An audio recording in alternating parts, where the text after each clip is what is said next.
పితా పుత్ర పవిత్రాత్మ నామమున ఆమేన్. క్రీస్తునాథుని యందు మిక్కిలి ప్రియులకు సహోదరి సహోదరులరా, క్రీస్తు సందేశం దివ్యవాణి టీవీ కార్యక్రమానికి స్వాగతం, సుస్వాగతం.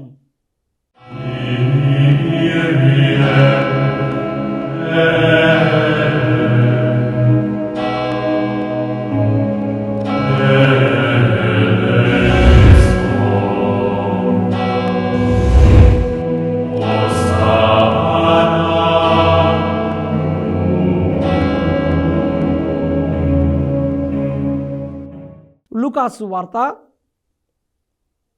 24వ అధ్యాయము 46వ వచనం నుండి 53వ వచనం వరకు. క్రీస్తు కష్టములు అనుభవించుననియు మూడవ రోజు మృతుల నుండి లేచుననియు యెరూషలేము మొదలుకొని సకల జాతులకు ఆయన పేరిట హృదయ పరివర్తనము పాప క్షమాపణము ప్రకటింపబడననియు రాయబడి ఉన్నది. వీనికి అన్నిటికీ మీరే సాక్షులు. ఇదిగో నా తండ్రి చేసిన వాగ్దానమును మీకు అనుగ్రహించుచున్నాను. కానీ మీరు పైనుండి శక్తిని పొందినంత వరకును నగరముననే ఉండు. పిమ్మట ఆయన వారిని బెతానియా వరకు తీసుకొని పోయి తన చేతులెత్తి వారిని ఆశీర్వదించెను. ఆయన వారిని ఆశీర్వదించుచుండగా పరలోకమునకు వెడలిపోయెను. వారు ఆయనను ఆరాధించి మహదానందముతో యెరూషలేమునకు తిరిగిపోయిరి. అక్కడ వారు ఎడతెగక దేవాలయమున దేవుని స్తుతించుచుండిరి. ప్రియమైన సహోదరి సహోదరులరా, ఈ పరిశుద్ధమైన సమయంలో మనమందరము కూడా కళ్ళు మూసుకొని శిరములు వంచి ప్రార్థన చేసుకుందాం. ప్రేమగల ప్రభువా, సర్వమును సృష్టించి పరిపాలిస్తున్న మా ప్రియా పరలోకపు తండ్రి, గడిచిన కాలమంతా కూడా మమ్మలను మీ రెక్కల నీడలో మీ సన్నిధిలో ప్రభువా కాచి కాపాడేందుకు మీకు వేలాది కృతజ్ఞత స్తుతి స్తోత్రము తండ్రి. క్రీస్తు సందేశం దివ్యవాణి టీవీ కార్యక్రమం ద్వారా ప్రభువా ఈ యొక్క ప్రోగ్రామును వీక్షిస్తూ ఉన్నా, ఈ వాక్యాన్ని ప్రభువా వింటూ ఉన్న ప్రతి బిడ్డను ప్రభువా ఆశీర్వదించండి తండ్రి. ఈ వాక్యాన్ని బోధిస్తూ ఉన్నా నన్ను దీవించండి. ఈ వాక్యాన్ని ప్రభువా మేమందరము కూడా మీ పరిశుద్ధాత్మ ప్రేరణగా, మీ పరిశుద్ధాత్మ శక్తితో, మీ పవిత్రాత్మ నడిపింపుతో మేమందరము కూడా నడుస్తూ, మేమందరము మీ పవిత్రమైన వాక్యానుసారముగా, మీ పవిత్రమైన దివ్య చిత్తానుసారముగా జీవించే శక్తిని, అనుగ్రహ ఫలములను మాకు నిండుగా మెండుగా ప్రసాదించమని ఈ మనవులను మా నాథుడైన యేసుక్రీస్తు దివ్యనామములో అడిగి ప్రార్థిస్తున్నాము తండ్రి, ఆమేన్. క్రీస్తు నాథుని యందు మిక్కిలి ప్రియులకు సహోదరి సహోదరులరా, ఈనాడు మనమందరము యావత్ శ్రీ సభతో కలిసి ఈ పరిశుద్ధమైన ఆదివారం రోజున మోక్షారోహణ మహోత్సవాన్ని మనమందరము జరుపుకుంటున్నాము. యేసుక్రీస్తు ప్రభు మోక్షారోహణ మహోత్సవాన్ని మనమందరము జరుపుకుంటూ ప్రభు ఆత్మ శరీరాలతో పరలోకానికి కొనిపోబడుట, యేసయ్య తాను పునరుత్థానమైన తరువాత తన ప్రియమైన శిష్యులకు అనేక పర్యాయములు తాను దర్శనమిచ్చి, యేసయ్య తాను పునరుత్థానమైన తర్వాత అనేక సందర్భాలలో, అనేక ప్రదేశాలలో, వివిధ సందర్భాలలో ప్రభు తన గొప్పతనాన్ని, తన దివ్య తేజస్సును, తన పునరుత్థాన భాగ్యాన్ని తన ప్రియమైన శిష్యులకు, అదేవిధముగా అనుచరులకు దర్శన భాగ్యాన్ని ఇచ్చిన తర్వాత మరలా ప్రభు తాను తండ్రి చెంతకు పరలోకానికి ప్రభువు వెళుతున్నారు. దాన్నే మనము క్రీస్తు మోక్షారోహణ మహోత్సవముగా జరుపుకుంటున్నాము. ప్రియమైన సహోదరి సహోదరులరా, అయితే ఈ సందర్భంలో మనము గుర్తు చేసుకోవాలి, మొట్టమొదటిగా పరిశుద్ధ గ్రంథము ఆధారముగా మరి ఎవరెవరు ఆత్మ శరీరాలతో పరలోకానికి కొనిపోబడ్డారో మనమందరం ఇప్పుడు ఒక్కసారి ధ్యానం చేసుకుందాం. ప్రియమైన సహోదరి సహోదరులరా, రాజుల 2వ గ్రంథము 2వ అధ్యాయము 11వ వచనములో మనము చూస్తూ ఉన్నాము ఏలియా ప్రవక్తను. రాజుల 2వ గ్రంథము 2వ అధ్యాయము 11వ వచనం. ఆ దృశ్యమును చూసి ఎలీషా, ఓ నా తండ్రి, ఇజ్రాయేలుకు రథమును దాని సారథియు నీవే అని అరిచెను.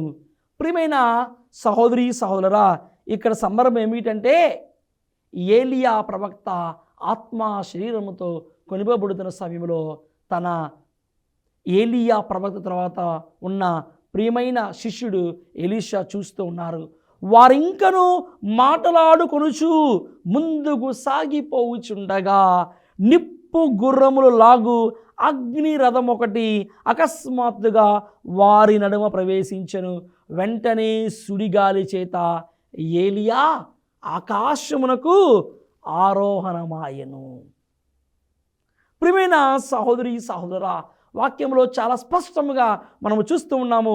రాజుల 2వ గ్రంథంలో 2వ అధ్యాయం 11-12 వచనంలో వారింకను మాటలాడుకొనుచుండగా ముందుకు సాగిపోవుచుండగా నిప్పు గుర్రములాగు అగ్నిరథం ఒకటి అకస్మాత్తుగా వారి నడుమ ప్రవేశించెను. వెంటనే సుడిగాలి చేత ఏలియా ఆకాశమునకు ఆరోహణమాయెను.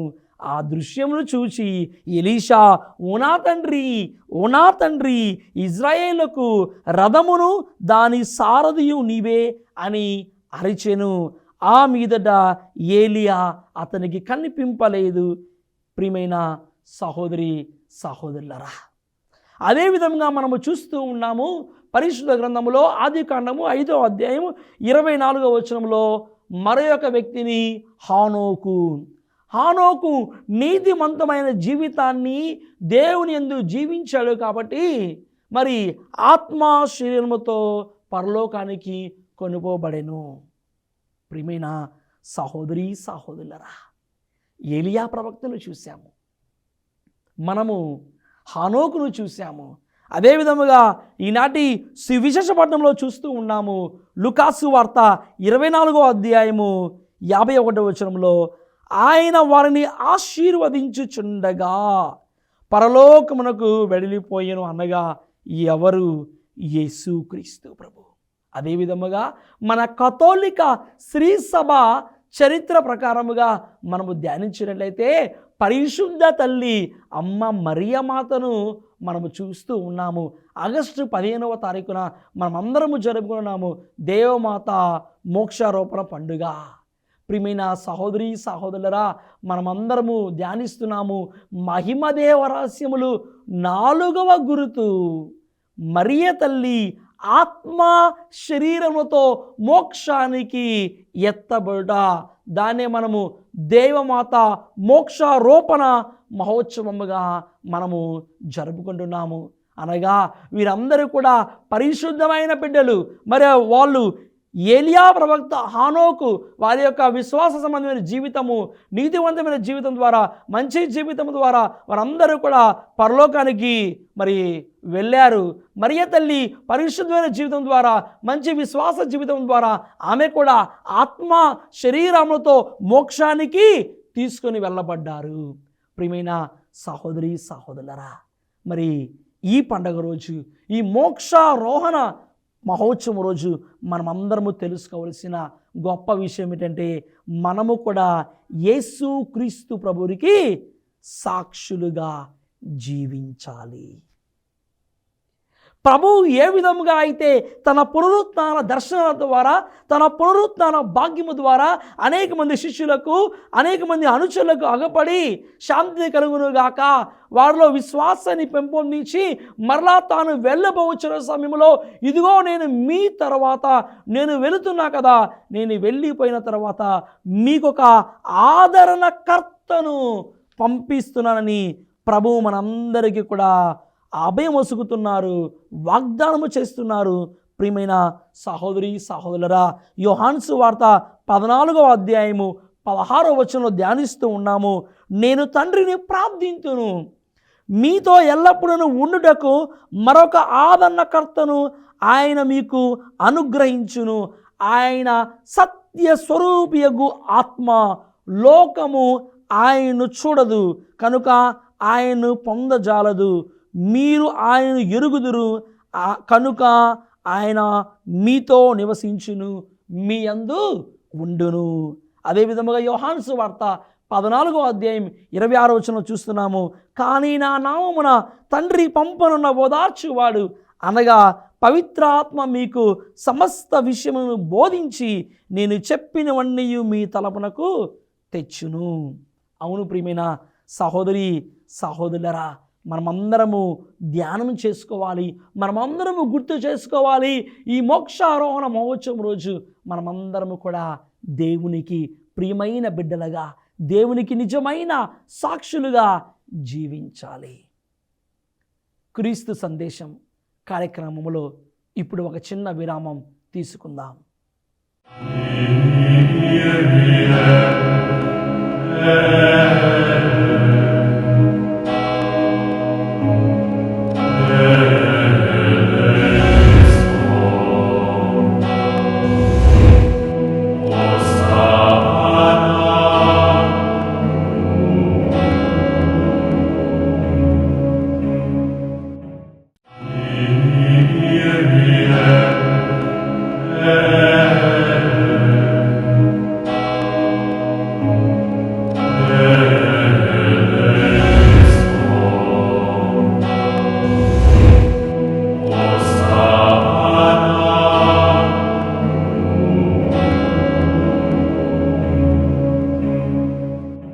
క్రీస్తు సందేశం కార్యక్రమానికి తిరిగి స్వాగతం.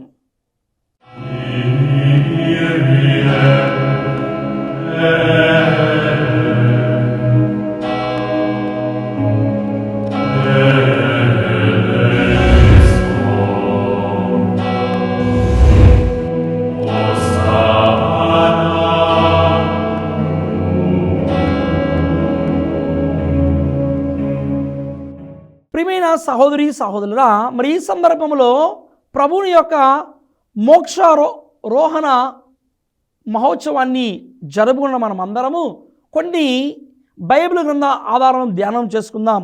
అపోస్తుల కార్యములు 1వ అధ్యాయము 11వ వచనంలో చూస్తున్నాము. యేసుక్రీస్తు ప్రభు పరలోకానికి వెళ్ళడం ఎంత సత్యమో మరలా తిరిగి రావడం కూడా అంతే సత్యం.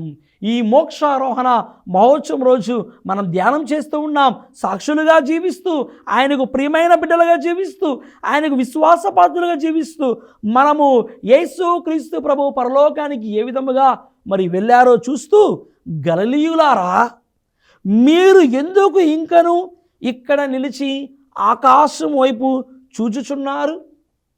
మీ చెంత నుండి పరలోకమునకు చేర్చుకొనబడిన ఈ యేసు ఎట్లు పరలోకమునకు పోవుట మీరు చూచితిరో, అట్లే ఆయన మరలా తిరిగి వచ్చును అని వారితో చెప్పిరి.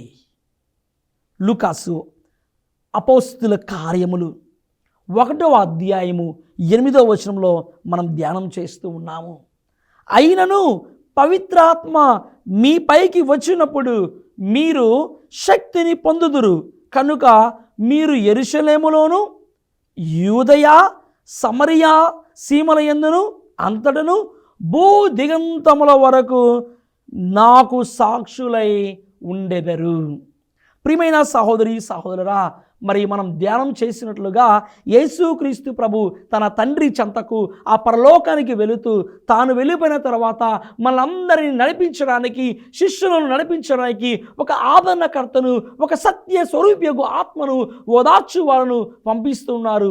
వారే పరిశుద్ధాత్మ, పవిత్రాత్మ. మరి ఆ పవిత్రాత్మ శక్తిని పొందుకుంటూ ప్రభు ఒక మాట పలుకుతూ ఉన్నారు. ప్రియమైన సహోదరి సహోదరా, మరి శక్తిని పొందుకోవాలి, పరిశుద్ధాత్మ శక్తితో నింపబడాలి.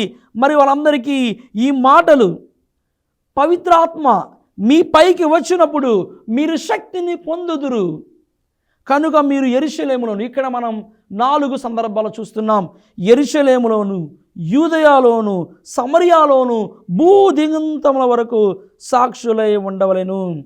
యెరూషలేము అనగా పరిశుద్ధ పట్టణము. ఈ పరిశుద్ధ పట్టణము హృదయ శుద్ధి మనమందరము చేసుకోవాలి. పరిశుద్ధవంతమైన జీవితాన్ని జీవించడానికి పరిశుద్ధాత్మ శక్తిని పొందుకోబోచిన మనమందరము కూడా మనము యెరూషలేము వలె, అనగా దీనికి చిహ్నము పరిశుద్ధ పట్టణము, పరిశుద్ధంగా జీవించాలి. హృదయ శుద్ధి మనము చేసుకోవాలి. అనగా ఇంకొకటి యూదయ అనగా సొంత ప్రజలు, సొంత జనులు, అనగా మనము సొంత ప్రజల మధ్యలో కూడా సాక్షులుగా జీవించాలి. సమరయ దీనికి అర్థము, గుర్తు అన్య ప్రజలు, పాపాత్ముల అందరి మధ్యలో కూడా మనము సాక్షులుగా జీవిస్తూ వారికి మనము హృదయ పరివర్తనము చెందిస్తూ మారు మనసును కలిగిస్తూ సాక్షిభూతులుగా మనం జీవించాలి.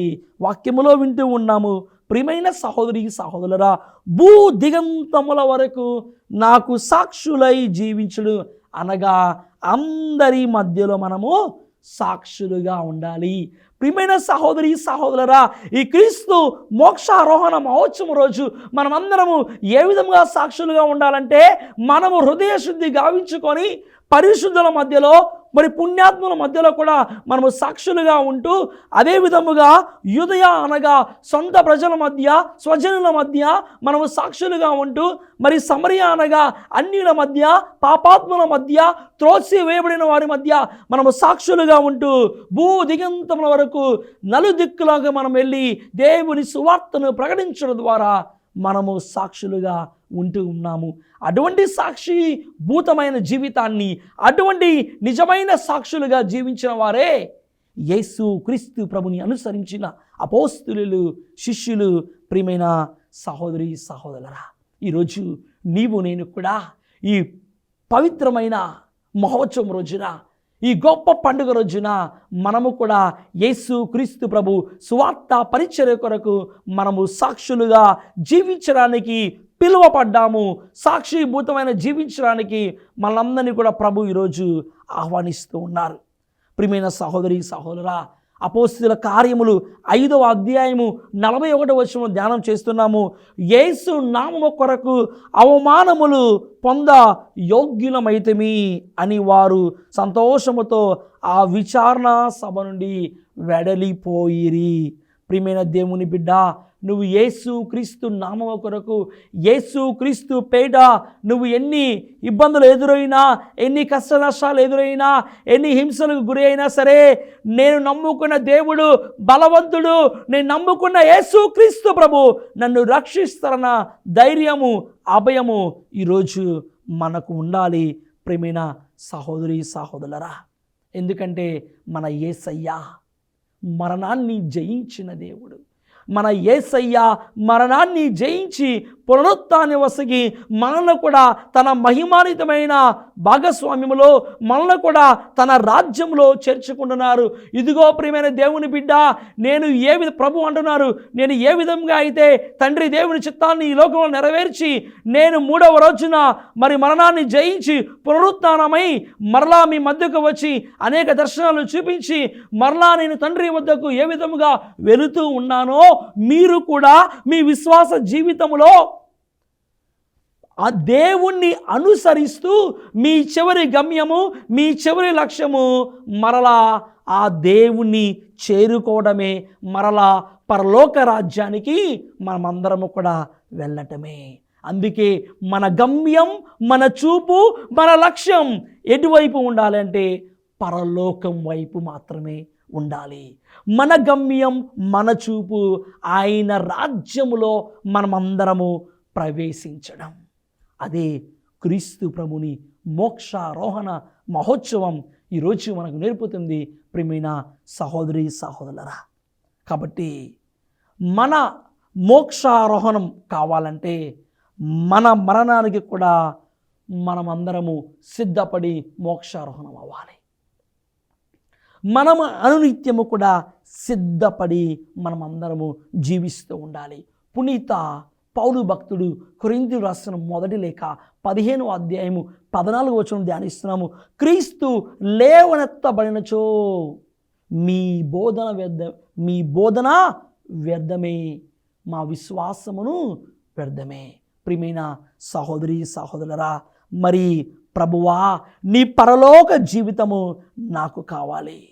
నేను ఈ లోకములో ఏమి సంపాదించాను, ఈ లోకములో నేను ఏది కూడబెట్టుకున్నది ముఖ్యము కాదు.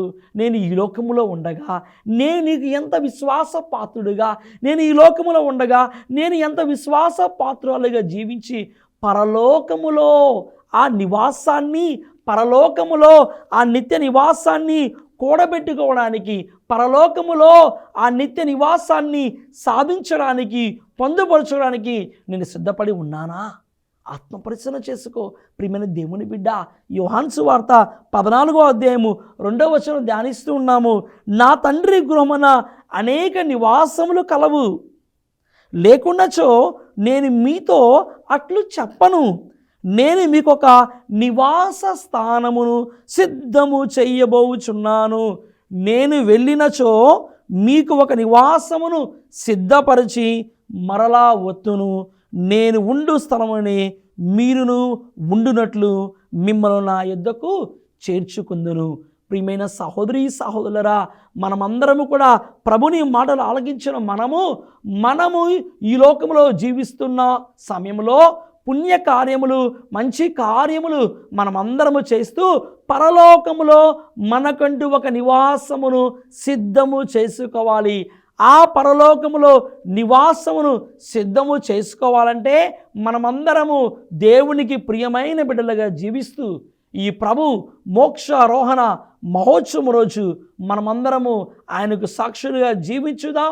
మన గమ్యం, మన లక్ష్యం, మన గమనం పరలోకం వైపు చూద్దాము. పరలోకం వైపు మనమందరం పయనించుదాం. దేవుడు మనందరికీ తోడుగా ఉండి మనల్ని సదా దీవించి కాచి కాపాడునుగాక. ఆమేన్. ప్రభు మీతో ఉండునుగాక, మీ ఆత్మతోనూ ఉండునుగాక. సర్వశక్తి గల సర్వేశ్వరుడు పితా, పుత్ర, పవిత్రాత్మ మిమ్మల్ని అందరినీ దీవించి సదా కాచి కాపాడునుగాక. ఆమేన్.